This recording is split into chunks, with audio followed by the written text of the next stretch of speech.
O apoio político é inestimável para uma campanha de guerrilha baseada na injustiça social. Quanto mais a luta se arrasta, mais o inimigo parece moralmente sem razão e politicamente isolado.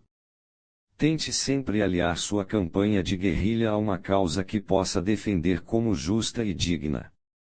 Há duas maneiras de vencer sua guerrilha. A primeira é aumentar o nível de seus ataques à medida que seus inimigos se deterioram, depois acabar com eles, como os russos acabaram com Napoleão.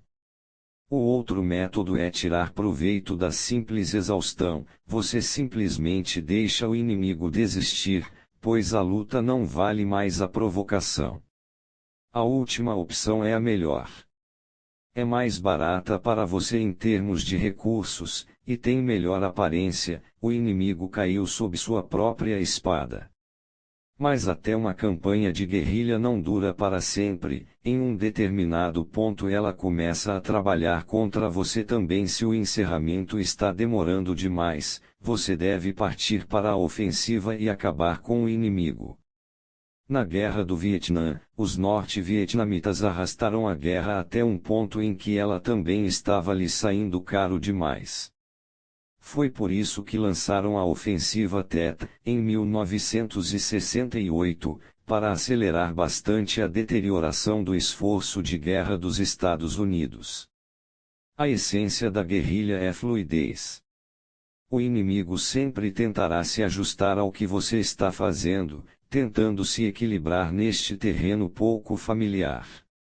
Você precisa estar preparado para mudar e adotar o que for contrário às expectativas. Isto pode significar lutar ocasionalmente de um modo convencional, concentrando seu exército para atacar aqui ou ali, depois dispersando-o de novo. Seu objetivo é o máximo de desordem e estranheza. Lembre-se, esta guerra é psicológica. Está mais no nível da estratégia do que qualquer outra coisa que você não dê ao inimigo para que ele possa se apegar, nada de tangível para enfrentar. São as mentes dos inimigos que perdem fôlego e são elas que caem primeiro. Imagem: o mosquito. A maioria dos animais apresenta frente, costas e lados que podem ser atacados ou ameaçados. Os mosquitos, entretanto, não lhe dão nada a não ser um zumbido irritante no ouvido, de todos os lados e ângulos. Você não consegue acertá-lo, você não pode vê-lo. Sua carne, enquanto isso, lhes dá infinitos alvos. Um número suficiente de picadas e você percebe que a única solução é parar de lutar e sair dali o mais rápido possível. Autoridade: tudo que tem forma pode ser superado, tudo que tem contorno pode ser enfrentado. É por isso que os sábios ocultam suas formas no nada e deixam suas mentes pairarem no vazio. Wainanzi, século II a.C. Inverso.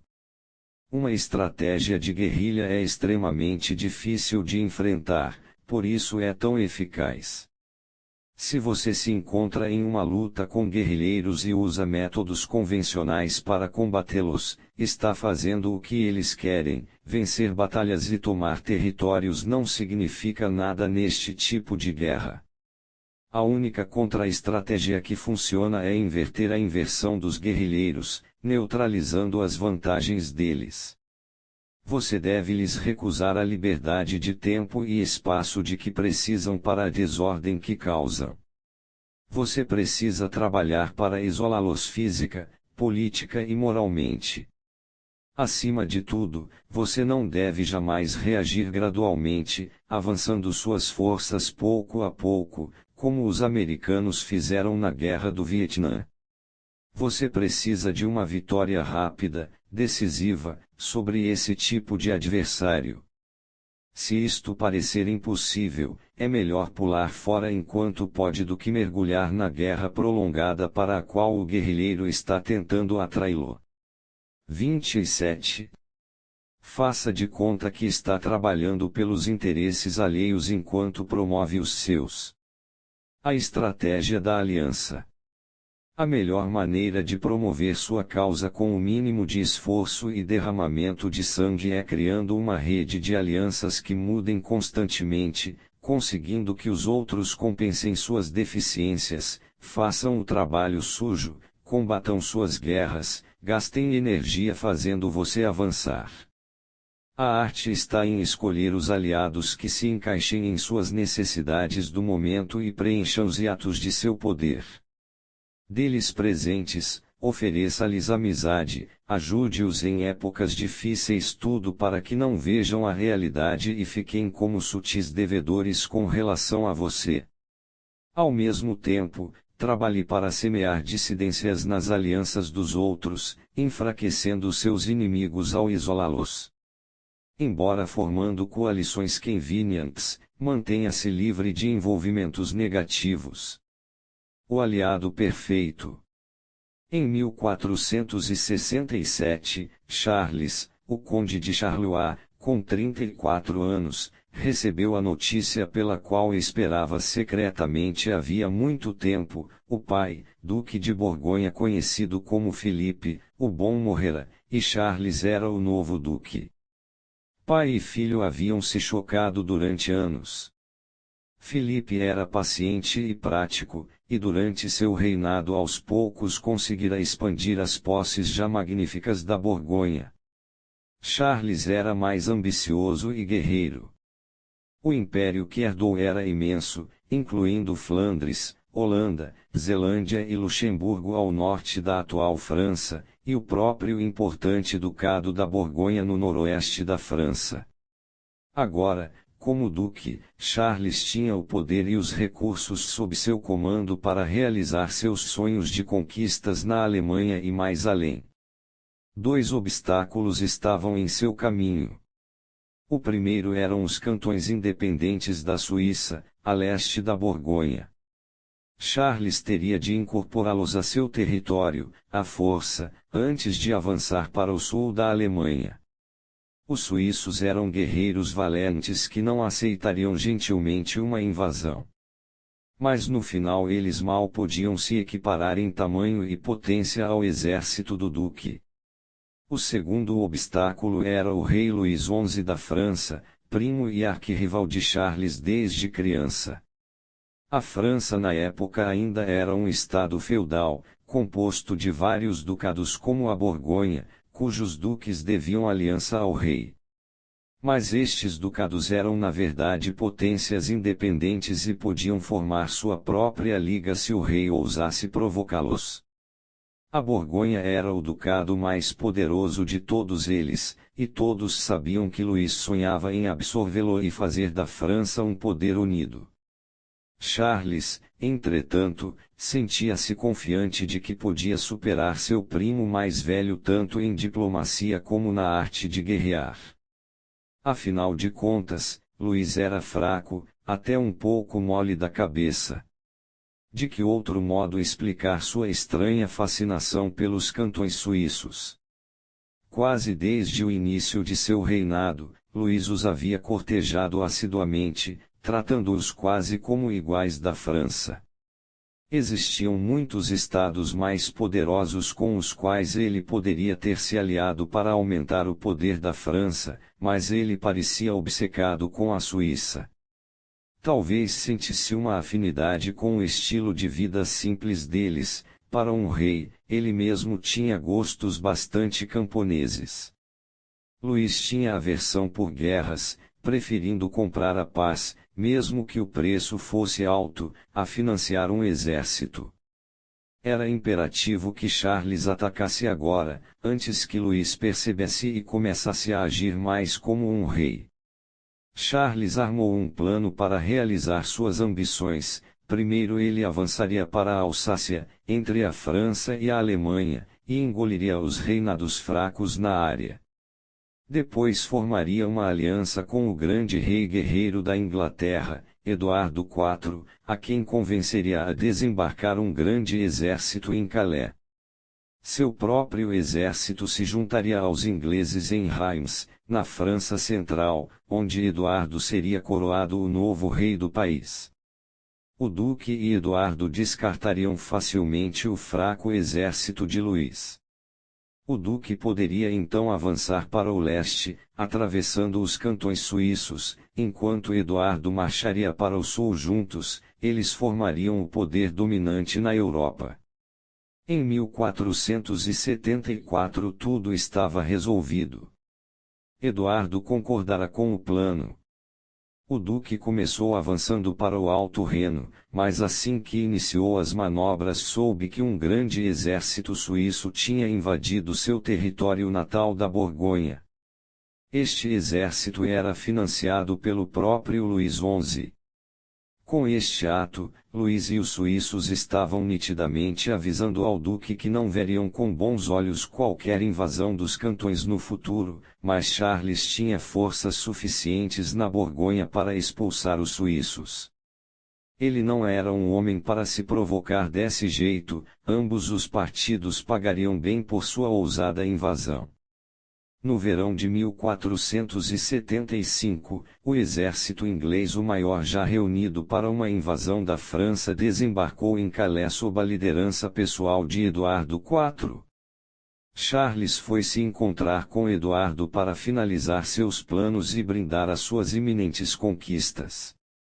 Em seguida, retornou rapidamente para suas próprias tropas, que marchavam para o sul através de Lorraine, preparando-se para a grande união com as forças inglesas em Reims.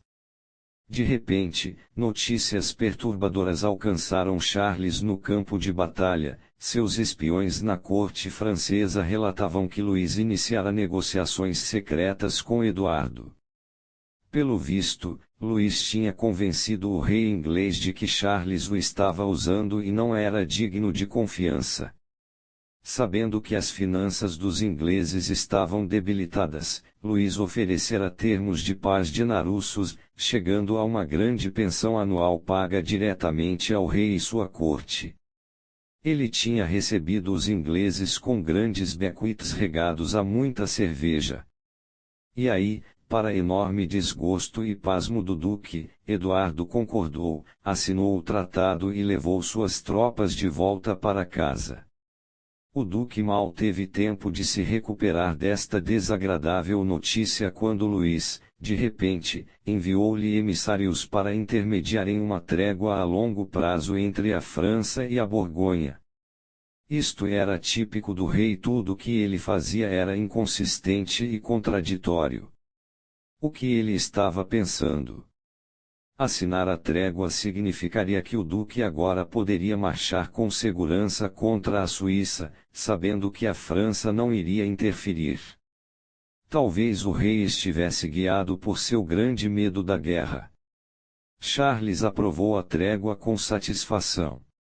Os suíços ficaram revoltados. Luís tinha sido amigo deles, e agora, quando o perigo era iminente, ele os abandonava. Mas os suíços estavam acostumados a combater sozinhos, só teriam de mobilizar todos os homens disponíveis.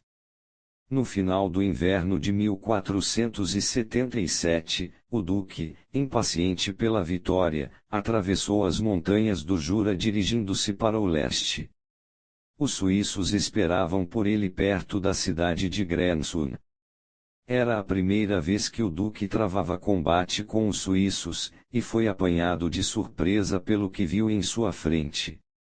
Começou com o alarmante som das trompas de caça suíças, que ecoavam nas montanhas, criando um estrondo assustador. Em seguida, milhares de soldados suíços avançaram em costa abaixo em direção aos borgonheses. Eles marchavam com perfeita exatidão, bem unidos em falanges das quais as enormes lanças apontavam para cima como os espinhos de um gigantesco ouriço em movimento. Seus flancos e retaguarda estavam protegidos por alabardeiros brandindo achas com pontas de ferro. Era uma visão apavorante. O duque ordenou um ataque após outro com sua cavalaria para romper as falanges, só para vê-los serem chacinados. Sua artilharia era difícil de manobrar no terreno montanhoso. Os suíços lutavam com incrível ferocidade e suas falanges eram impenetráveis. Uma força suíça de reserva, escondida nos basques à direita dos borgonheses, surgiu de repente e atacou. O exército do duque bateu em retirada, a batalha terminou em uma carnificina, da qual o duque, entretanto, escapou. Meses depois, foi a vez de os suíços partirem para a ofensiva marchando para Lorraine. Em janeiro de 1478, o duque contra-atacou com suas forças agora enfraquecidas. De novo, os borgonheses foram expulsos e, desta vez, o duque não escapou. Seu corpo foi finalmente identificado no campo de batalha, a cabeça dividida ao meio por uma alabarda suíça, o corpo perfurado por lanças. Nos meses que se seguiram à morte de Charles, Luís IV engoliu a Borgonha, eliminando a última grande ameaça feudal a uma França unificada. O duque, sem perceber, tinha caído no elaborado plano de Luís para destruí-lo sem desperdiçar um único soldado francês. Interpretação: o rei Luís XI acabou ficando conhecido como o Rei Aranha, famoso pelas sofisticadas teias que tecia para atrair seus adversários. Seu talento era pensar com antecedência e planejar um caminho indireto para alcançar seus objetivos, e sua maior meta era transformar a França de estado feudal em grande potência unificada. A Borgonha era seu maior obstáculo e um que ele não poderia enfrentar de cara. Seu exército era mais fraco do que o de Charles, e ele não queria provocar uma guerra civil.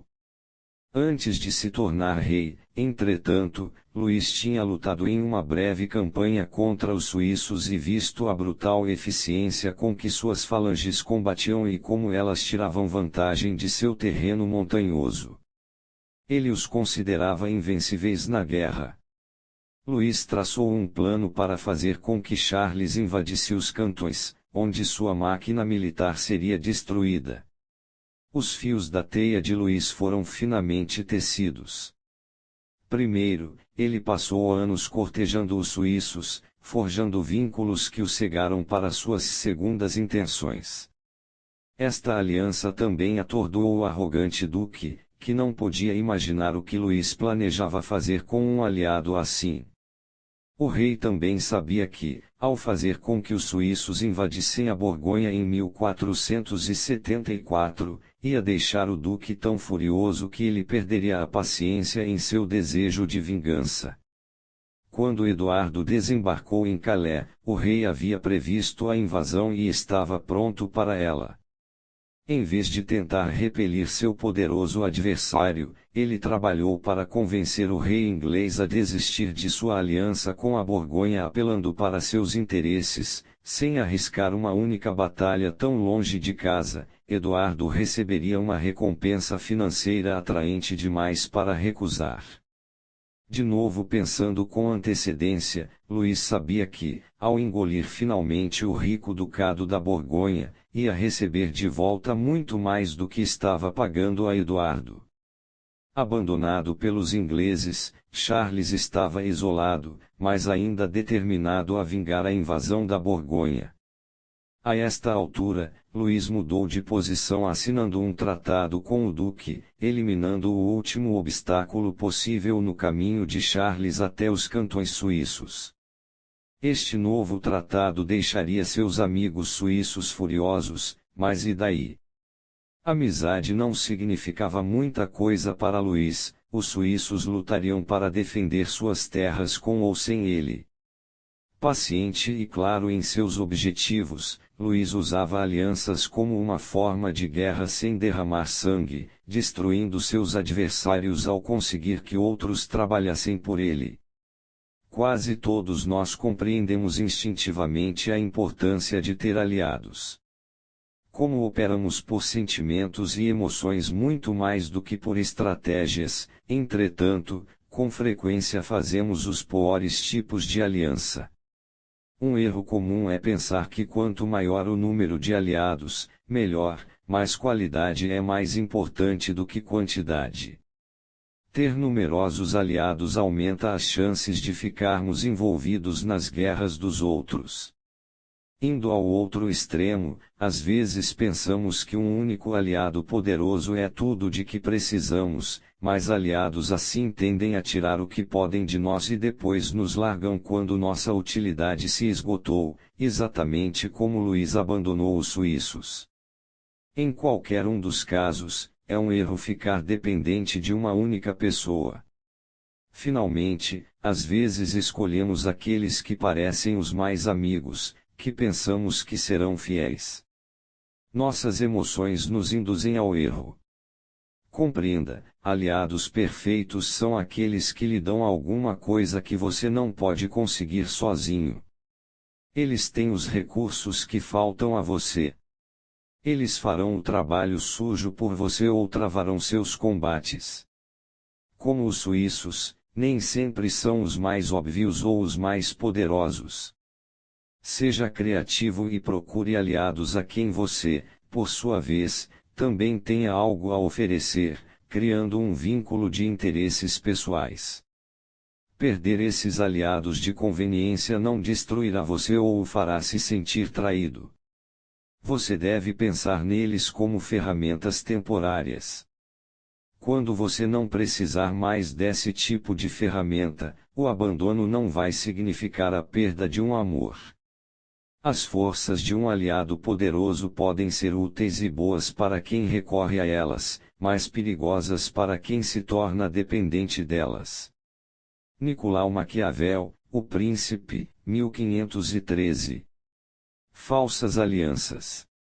Em novembro de 1966, Murray Bowen, professor de psiquiatria clínica na Georgetown University e um dos mais influentes terapeutas familiares, enfrentou uma crise que estava surgindo dentro de sua própria família, em Waverly, Tennessee, onde ela morava. Bowen era o mais velho de 5 filhos. Sua família havia operado um negócio importante em Waverly por várias gerações.